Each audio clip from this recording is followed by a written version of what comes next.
पुराने जमाने की बात है। एक था बूढ़ा, एक थी बुढ़िया। उन्होंने अपने घर में बकरा और मेढ़ा पाल रखा था। बकरे और मेढ़े में बड़ी पक्की दोस्ती थी।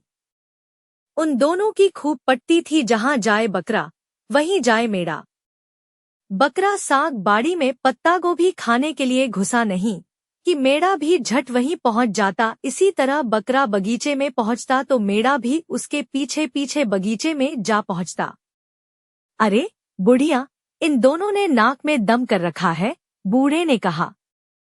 बेहतर हो कि हम लोग बकरे और मेढ़े को घर से भगा कर छुट्टी पाले, नहीं तो इनकी वजह से न साग बाड़ी बचेगी और न बाग बगीचा। चलो बे, निकलो यहाँ से, दफा हो जाओ। बकरे और मेढ़े ने अपने लिए सफरी झोला सिलकर तैयार किया, उसे गले में लटकाया और चल दिए। वे दोनों चलते जा रहे थे कि अचानक उन्हें खेत के बीचों बीच भेड़िए का एक कटा हुआ सिर दिखाई पड़ा। मेढ़ा ताकतवर तो था पर साहसी नहीं, और बकरा साहसी तो था पर ताकतवर नहीं।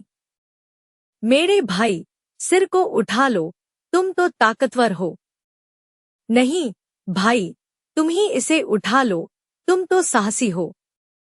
उन दोनों ने मिलकर भेड़िए का कटा हुआ सिर उठाया और झोले में डाल दिया। फिर वे अपनी राह चलने लगे। चलते चलते अचानक उन्हें आग जलती हुई दिखाई दी। चलो, हम लोग उस ओर चलते हैं, वहीं ठहरकर रात बिता लेंगे ताकि हमें भेड़िए न खा जाएं। वे दोनों आग के करीब आए, पर वहां तो माजरा ही कुछ और था। उन्होंने देखा कि भेड़िए दलिया पका रहे हैं। नमस्ते जवानों, नमस्ते नमस्ते। जब तक दलिया उबल रहा है तब तक तुम्हारे मांस का जायका ही ले लें। मेढ़ा भयभीत हो गया, लेकिन बकरा भय के बावजूद हिम्मत से काम ले रहा था। उसने कहा, मेढ़े भाई, झोले में से जरा भेड़िए का सिर तो निकालो। मेढ़े ने कटा हुआ सिर निकाला। अरे यह नहीं, बड़ा वाला निकालो, बकरे ने कहा। मेढ़े ने फिर वही सिर बाहर निकाला। नहीं, यह किस काम का? सबसे बड़ा वाला निकालो। अब तो भेड़िए डर गए, सोचने लगे कैसे जान बचाकर यहाँ से खिसका जाए। जरा देखो तो, एक के बाद एक भेड़ियों के सिर निकाले जा रहे हैं। आखिर एक भेड़िए ने चुप्पी तोड़ी, बोला, भाइयों, यहाँ बैठकर हम लोग मजे से बातें कर रहे हैं, पर जरा पानी कम पड़ गया है। मैं पानी लेने जा रहा हूँ। थोड़ा हटकर सोचने लगा, भाड़ में जाए यह दलिया, और वह रफूचक्कर हो गया।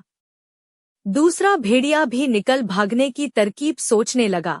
यह लो, दुश्मन की औलाद न जाने कहाँ मर खप गया।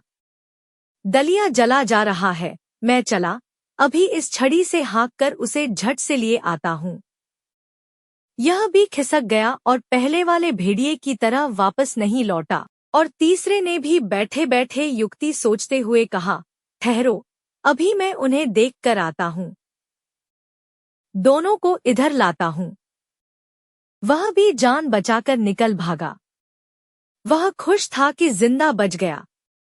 मौका देखकर बकरा अपने दोस्त मेढ़े से बोला, लो भाई, अब क्या देखते हो?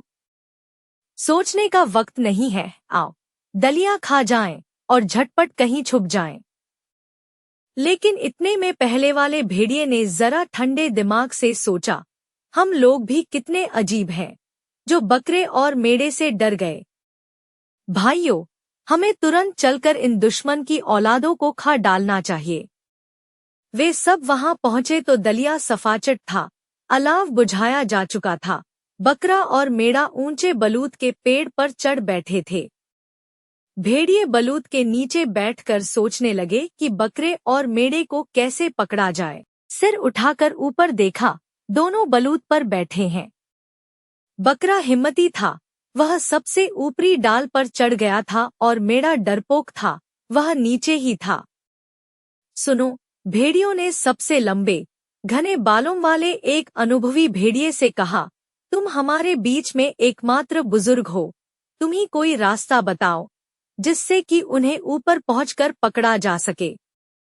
लंबे घने बालों वाला भेड़िया पेड़ के नीचे पसर के सोचने लगा।